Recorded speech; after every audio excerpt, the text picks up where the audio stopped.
Okay, hello. I'm here.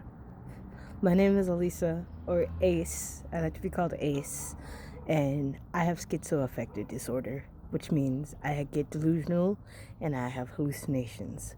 That is a pre-warning for the story that I'm about to tell. Okay. I like to call this the story of the disembowelers because there are disembowelers in the story. But I have to give background because the reason there are disembowelers is because there were people eaters. And remember, this story was real to me for a very long time. So this story starts off with a trip to New Orleans, a trip that I actually took to New Orleans. So the trip was a manic psychosis trip that I decided to take. I drove all the way from San Antonio, Texas to New Orleans over the course of one night.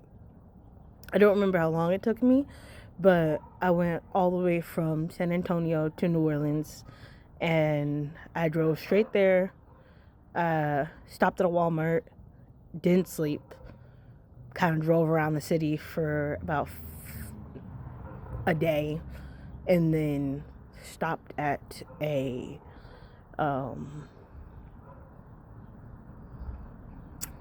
a homeless shelter, and that's where I was going to stay for the night. I didn't end up staying at the homeless shelter because another delusion had told me that a person from my actual life had set me up to stay in that homeless shelter so that I would get beat up and stabbed. I ended up leaving after I had already showered and pretty much already had made my way into the little sleeping quarters where we were staying.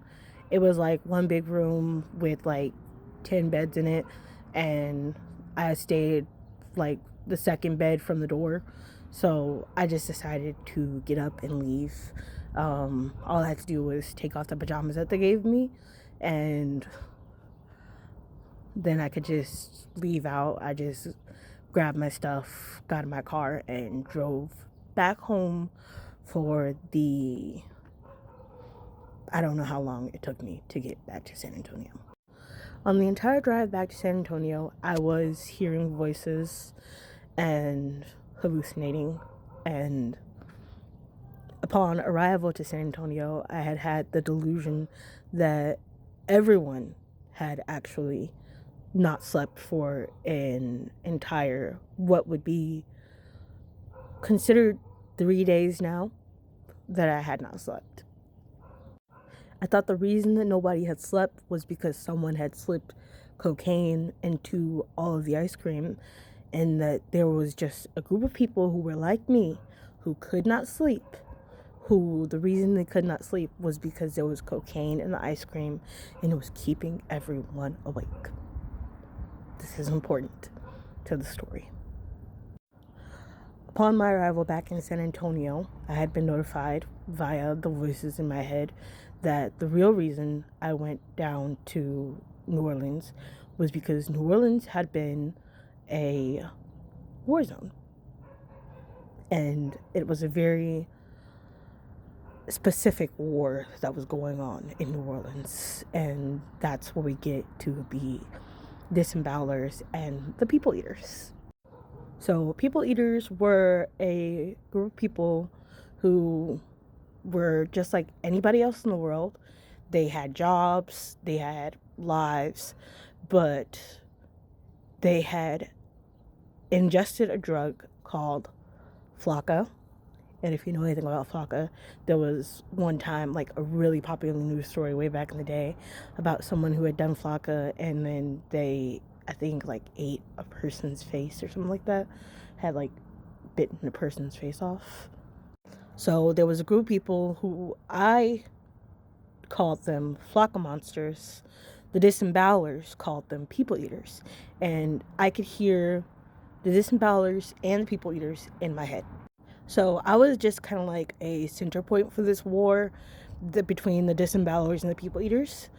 The disembowelers had already kind of won the war because they had gotten the people eaters to stop eating people, because what they would do is they would go up to these people who had a tell. The disembowelers would go up to the people eaters. The people eaters had a tell, and what the people eaters would do before they ate a person they would lean in to a person that they were walking past, and they would sniff like that. And if they sniffed, that means that they were a people eater and that they were going to eat the person. So what the disembowelers would do is, if they caught a person who had sniffed, they would take their weapon of choice, whether it be like a box cutter or a machete, or they were like finger hooks that they used, and they would disembowel the person who was like leaning in to sniff in order to eat a person. And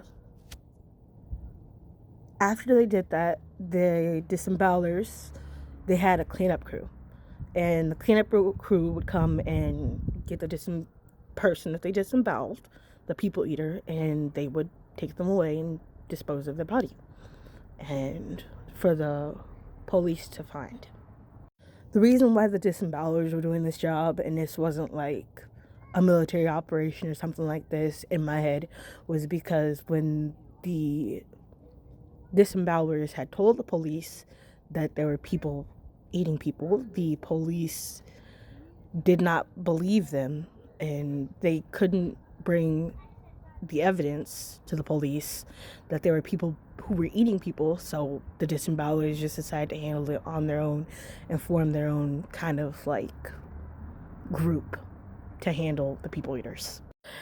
This story is probably going to need like a part 2, but if it does, I'm going to upload that like immediately after this one, so go ahead and try and find it. But what the disembowelers had found was that the reason why people were eating people was because they were in their own psychosis. So it was like a psychosis within a psychosis about how they thought that because they were doing the flaka, that they had to eat people. So these were people who were just normal, everyday people who would end up walking around somewhere at night and had the belief that they had to eat people. So one day, or a couple of times actually, I was bait for these people eaters who were being rehabilitated back into society. And I have another story to tell about this, and it kind of becomes a reoccurring theme in my psychosis. So I was bait for the people eaters. So what that meant was I would walk around at odd hours of the night, and if there was another person out during the nighttime, I just assumed that they were a people eater who was being rehabilitated by the disembowelers. And what that meant was there were disembowelers who were hiding in the bushes, and there were people eaters who had been rehabilitated that were set free and made to walk past me. And if they didn't eat me, that's how they knew that they were rehabilitated.